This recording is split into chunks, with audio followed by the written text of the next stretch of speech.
El siglo XVIII pasó a la historia como el periodo en el que comenzó la revolución industrial.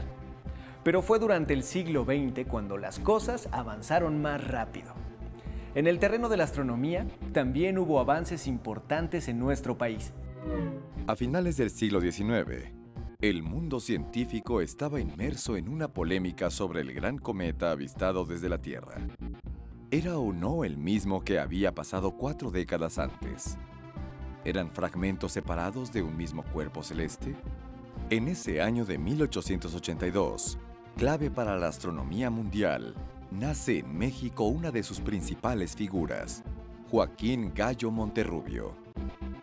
Joaquín Gallo fue parte del equipo mexicano que participó en la elaboración de la Carta del Cielo, el proyecto francés que pretendía hacer un mapa del universo, en un momento en el que el observatorio de Tacubaya estaba considerado como uno de los mejores del mundo.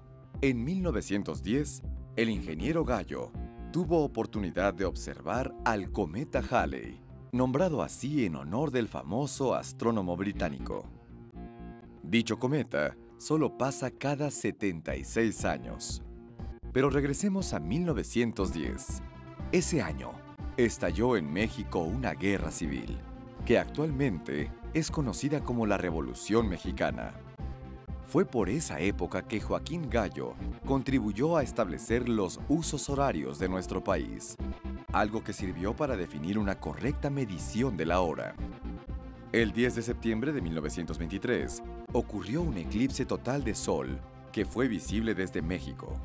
Por supuesto, el ingeniero Gallo tomó sus precauciones para registrar el fenómeno y además fue encargado por el gobierno de la República para organizar y asistir todas las expediciones científicas que vinieron de varios países alrededor del mundo para observar el evento. El día del eclipse, los astrónomos mexicanos, liderados por Gallo, se dividieron en 2 grupos, que se instalaron en San Luis Potosí y en Durango, para poder tener una mejor apreciación del suceso. De 1951 a 1952, Joaquín Gallo fue miembro de la Junta de Gobierno de la Universidad Nacional Autónoma de México. Durante ese periodo, estuvo presente en la inauguración del Observatorio de Tonantzintla, en el municipio de Cholula, en Puebla, estación que también fue relevante en el desarrollo de la astronomía mexicana. Este lugar funcionó durante muchos años a partir del año de 1942 como el Observatorio Astrofísico Nacional de Tonantzintla, que igual el acrónimo es OANTON, ¿sí? Como suele conocerse en el ambiente científico. El Observatorio Astronómico Nacional de Tonantzintla pertenece a la Universidad Nacional Autónoma de México. Se inauguró en 1951. Se eligió instalar la estación en este lugar debido a que cumplía con todas las normas de calidad que se exigían, entre las cuales era necesario que tuviera determinada altura geográfica, contar con un cielo despejado y estar a una distancia considerable de las luces urbanas más próximas. Era evidente que la Ciudad de México ya no contaba con estas cualidades. El telescopio que se instaló en Tonantzintla fue la llamada Cámara Schmidt, un aparato innovador y revolucionario para esa época, que podía cubrir un gran campo visual sin aberraciones. Las nuevas instalaciones, junto con su flamante telescopio, abrieron nuevas puertas para la astronomía moderna en México y Latinoamérica, y la relevancia que adquirió el Observatorio de Tonantzintla a nivel mundial repercutió en la buena reputación del personal que trabaja ahí, entre los que figuraron el profesor Luis Rivera Terrazas, el doctor Luis Munk y el astrónomo Enrique Chavira, entre otros. El telescopio que junto a lo que se llamó el telescopio de la Carta del Cielo, que se importó a principios del siglo XX para hacer un proyecto europeo de hacer un mapa del cielo. El segundo telescopio importante que había aquí en el OANTON, ¿sí? Que ahora es el INAOE, digamos, como heredero, fue la Cámara Schmidt. Esta Cámara Schmidt, no sé por qué tiene ese nombre, pero universalmente se conoce como la Cámara Schmidt, pero realmente es un telescopio muy particular. con una historia muy interesante que les voy a relatar, porque igual muy poca gente conoce este tipo de datos, ¿no? En el año de 1610, 1612 aparecen dos instrumentos ópticos, que es el telescopio y el microscopio, ¿sí?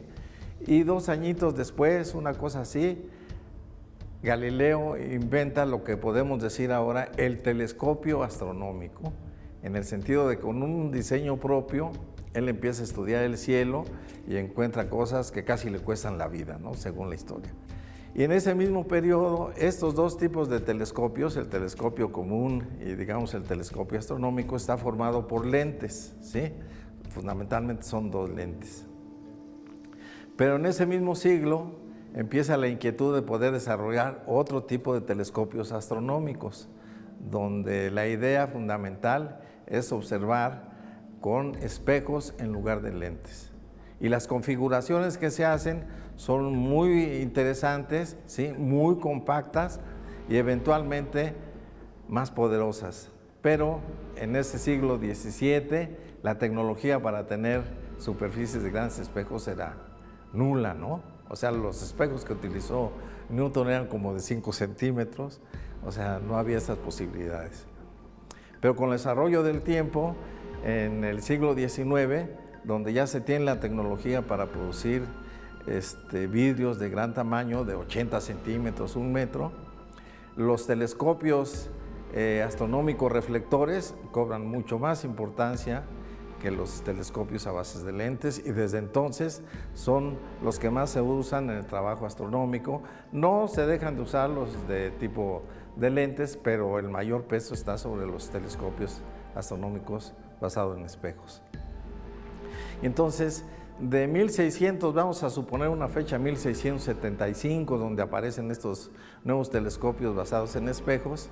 1675, no hay ningún telescopio nuevo hasta 1940, donde Schmidt, un alemán, ¿sí? Inventa lo que se llama la cámara Schmidt, que consiste en una combinación muy interesante porque se utiliza un espejo y una lente especial que se llama la placa correctora de Schmidt. Esto se produce porque ya en 1940 todo el conocimiento de lo que se llaman las aberraciones de los sistemas ópticos ya se tiene muy estudiada, muy amarrada, y entonces la gente dice, bueno, pues ahora vamos a hacer nuevas propuestas. Entonces, técnicamente, un telescopio como este se llama un telescopio catadióptrico, porque es una combinación de espejos y lentes. Y los primeros eran lentes o espejos. Y ahora la cámara Schmidt tiene esa característica. Esas características que tiene este telescopio le permiten una cualidad muy interesante que no tienen los telescopios convencionales y más conocidos, que es poder tomar placas fotográficas en áreas de 25 por 25 centímetros. La gente que trabaja en fotografía sabe lo difícil que es tener un campo donde se obtengan fotografías de ese tamaño con muy alta definición. Es dificilísimo, y la contribución de este tipo de arreglos catadiópticos es lo que logra poder tener áreas para tomar fotografías del cielo con una claridad impresionante. En todo el campo se pueden ver muy bien definidas las imágenes. Una estrellita chiquita o una nebulosa o lo que sea, es impresionante con lo que se puede hacer este trabajo. Y es dimensionalmente un espejo muy chico, ¿sí? El espejo de la cámara Schmidt, unos 84 centímetros, ¿sí? No llega ni al metro, ¿sí? Pero las fotografías que logra obtener son de alta calidad. Este es el telescopio estrella de Tonantzintla, ¿no? Tanto de Loantón como de Linaoe. El fundador del Observatorio de Tonantzintla, Luis Enrique Erro, fue contador público, ingeniero civil, escritor e incluso campeón estudiantil de lucha libre. El Loantón fue fundado por Luis Enrique Erro en 1942, un político y un personaje muy importante en la vida académica y política de México. Luis Enrique Erro fue el fundador del Instituto Politécnico Nacional. A mucha gente se le olvida, pero fue un promotor de la educación tecnológica en nuestro país.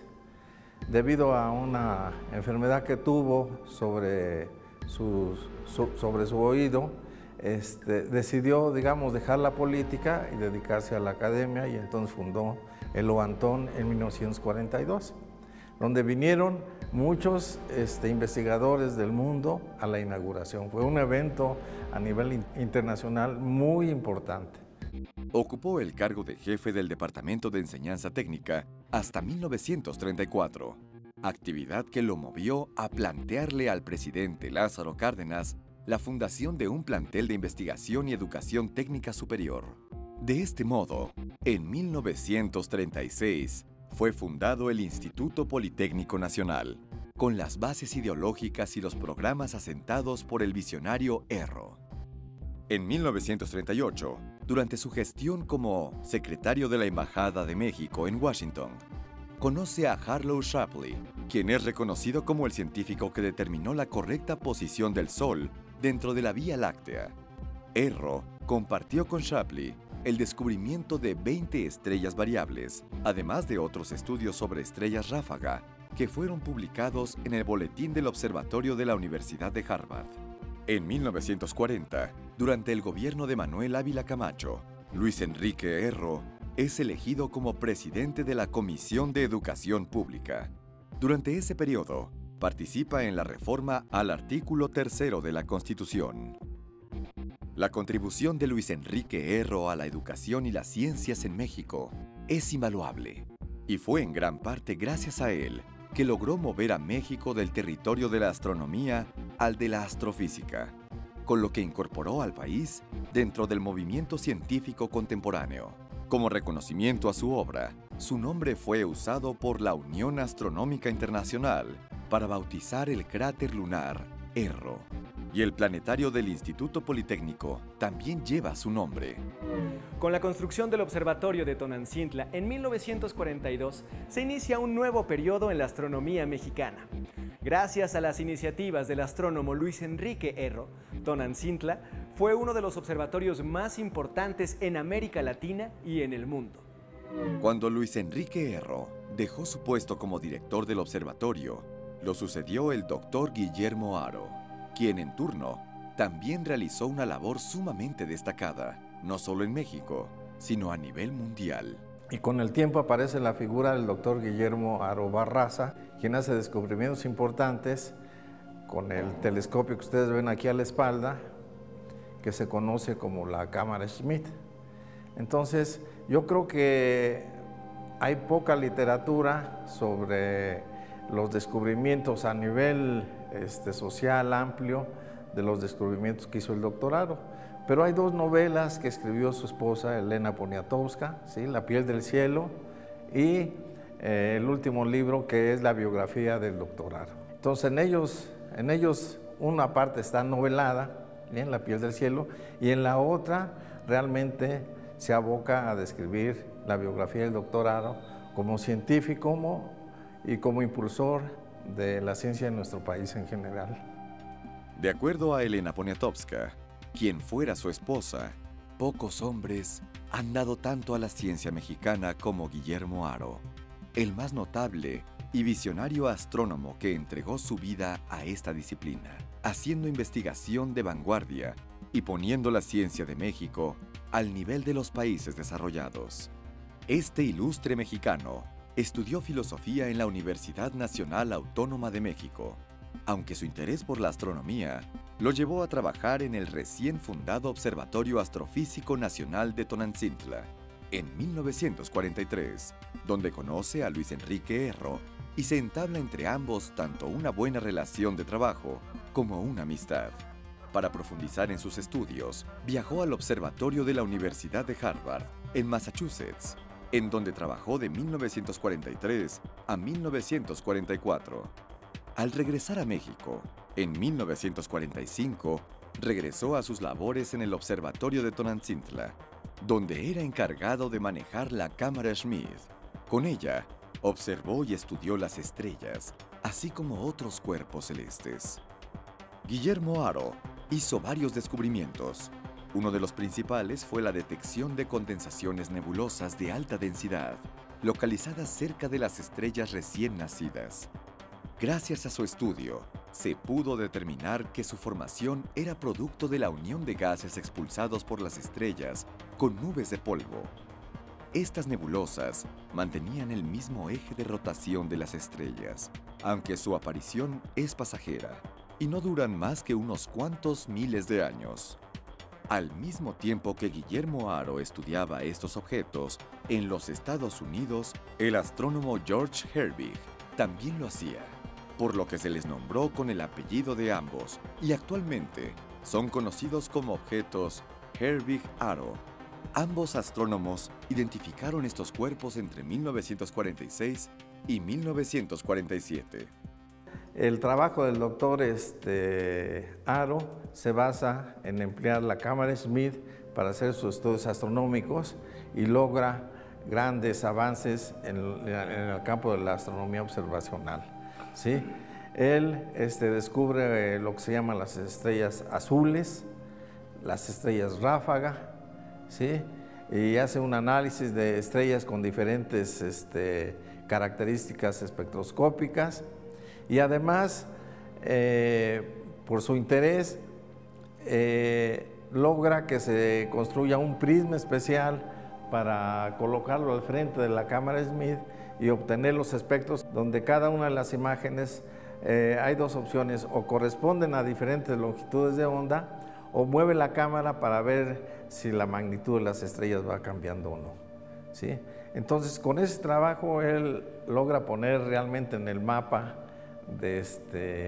del mundo la astronomía mexicana a un alto nivel que ha logrado mantenerse. Yo creo que los astrónomos, yo no soy astrónomo, soy óptico, pero tengo que reconocer que los astrónomos mexicanos tienen un alto cartel a nivel internacional.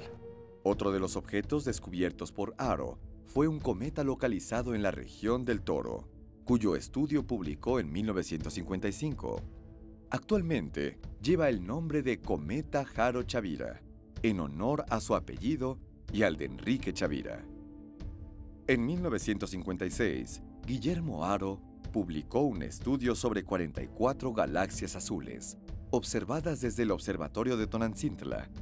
En esta lista, incluyó una galaxia situada a 300 millones de años luz, que actualmente es conocida como la galaxia Haro 11. Haro también realizó un listado de 8.746 estrellas azules, publicado en 1961 en conjunto con Willem Leithen, de las cuales 50 eran cuasares, cuerpos celestes aún desconocidos en ese año. Este trabajo lo realizó en el Observatorio Palomar de San Diego, California, utilizando la técnica de imágenes en 3 colores que había desarrollado en el Observatorio de Tonantzintla. Guillermo Haro sabía que la astronomía no solo gira en torno a la explicación sobre el origen del universo, sino que también tiene aplicaciones prácticas en la óptica, la electrónica y la computación. De 1960 a 1963, Guillermo Haro fue vicepresidente de la Sociedad Astronómica Americana y posteriormente fue director del Instituto de Astronomía de la Universidad Nacional Autónoma de México hasta 1968. A raíz de esa preocupación del doctor Haro, que tuvo a lo largo de muchos años, pensó, es mi punto de vista porque lo conocí desde 1960, ¿sí? Siendo estudiante en la UNAM, él empezó con la idea de poder integrar actividades a la astrofísica desde el punto de vista de la instrumentación en general. Y entonces él pensaba en instrumentación óptica, instrumentación electrónica. Y a raíz de eso, con el tiempo, va madurando la idea de poder crear una institución donde se pudieran practicar, además de la astronomía y la astrofísica, departamentos dedicados a instrumentación, no solamente enfocada al ámbito astronómico, sino en general. Y pensó entonces en la electrónica y en la óptica. Entonces, en base a un esfuerzo que hizo, se fundó el INAOE con decreto oficial del gobierno el 11 de noviembre de 1971 y arranca como tal, como el INAOE, el 1 de enero de 1972. A estas alturas, Haro estaba consciente del potencial que tenía la óptica y la electrónica para el desarrollo del país, así como de la importancia de formar jóvenes que pudieran contribuir al impulso de estas disciplinas. Por ello, en 1971, funda el Instituto Nacional de Astrofísica, Óptica y Electrónica en Tonantzintla. En el INAOE se desarrollan varias áreas: astrofísica, óptica, electrónica, ciencias computacionales, y hay un área transversal y multidisciplinaria que es la ciencia y tecnología del espacio. La astronomía que se hace en el INAOE, igual que la que se hace en todo el país, es de muy alto nivel y es lo que llamamos el espacio hacia afuera, ¿no? Las nebulosas, las galaxias, las estrellas. Entonces, en 1972 arrancan las actividades del Instituto Nacional de Astrofísica, Óptica y Electrónica, con la actividad encabezada por el doctor Guillermo Haro, que además, cabe mencionar, él fue de los promotores principales para la fundación de lo que es ahora la Academia Mexicana de Ciencias y del CONACYT. Igual, son datos que la gente no conoce, pero que es importante resaltar, porque sin duda alguna nuestro país tiene grandes figuras, ¿sí?, intelectuales, que aparte de su trabajo académico hacen promoción en otros aspectos, ¿no?, culturales o sociales. Entonces, en esa fecha, de la planta de astrónomos que había en el Huantón, llega un grupo de la UNAM, del Instituto de Astronomía de la UNAM, donde venimos nosotros, fundamentalmente los ópticos, ¿no?, para reforzar las actividades y empezar a reclutar gente en electrónica, que ya había aquí algunos técnicos trabajando, pero entonces empieza a conformarse las actividades del INAOE, ahora en astrofísica, en óptica y en electrónica. Entonces, un primer proyecto que inicia el doctor Haro con la fundación del INAOE es la construcción de un telescopio de 2 metros de diámetro. Entonces, con este tallado del espejo de 2 metros, 2 centímetros de diámetro, el INAOE arranca fuerte en el área de óptica. El telescopio, la óptica del telescopio que se talló aquí en el taller de óptica del INAOE, está instalado en la ciudad de Cananea, Sonora, y el nombre del observatorio astronómico que tiene ahí el INAOE en Cananea, Sonora, es el Observatorio Guillermo Haro, Observatorio Astronómico Guillermo Haro. Y desde 1980 está funcionando en forma ininterrumpida, haciendo trabajo semejante al que se hace en muchos observatorios del mundo. Guillermo Haro fue el primer mexicano en ser elegido como miembro de la Real Sociedad Astronómica de Londres. Una nación, un país, para que se desarrolle, para que pase del subdesarrollo al desarrollo, tiene que tener independencia tecnológica. Sin independencia tecnológica no hay nada. Seguimos dependiendo de los que sí le han apostado a eso. Necesitamos tener independencia tecnológica. Para tener independencia científica y tecnológica, pues hace falta que los jóvenes se convenzan de que es una buena apuesta y un buen proyecto de vida dedicarse a la ingeniería y a las ciencias básicas, física, matemáticas, química, etc. Ya hay muchos abogados muy respetables, ¿no?, ya muchos médicos, muchos contadores, pero hay pocos ingenieros y es una buena apuesta de vida, trabajar en ingeniería o en ciencias. No se van a morir de hambre, para nada. Yo conozco muchos abogados desempleados, muchos médicos desempleados, pero conozco pocos ingenieros desempleados y muy pocos físicos, astrónomos, ópticos o electrónicos desempleados. Es una buena apuesta de vida. Muchas personas no conocen la labor tan importante que cimentaron personas como Joaquín Gallo, Luis Enrique Erro o Guillermo Haro, verdaderos visionarios y eruditos, consagrados tanto al estudio del universo como a la educación en México. Los espero en nuestro próximo capítulo.